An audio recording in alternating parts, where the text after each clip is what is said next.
So in this Canva tutorial video, I am going to be showing you guys how to italicize text here on Canva using Canva desktop. So once Canva's opened up, what you have to do is obviously add some text to your design. So for this demonstration, I'll just press an add a text box. I'll make the text a little bit larger. I will also change the text to the word italicize, just like that. Make it nice and large so it's easy to see. So very simple. Simply just press on the text you want to italicize, then go to the top bar and press on this I right here, or italics.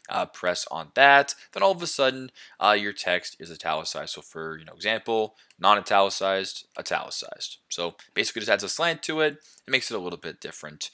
You can also highlight certain letters, and you can make that normal if you want. Whereas some of the other text, as you can tell, is italic. So very simple, very straightforward. But that is how to italicize or italics text here on Canva using Canva desktop. Thanks again for watching, and I hope this video helps.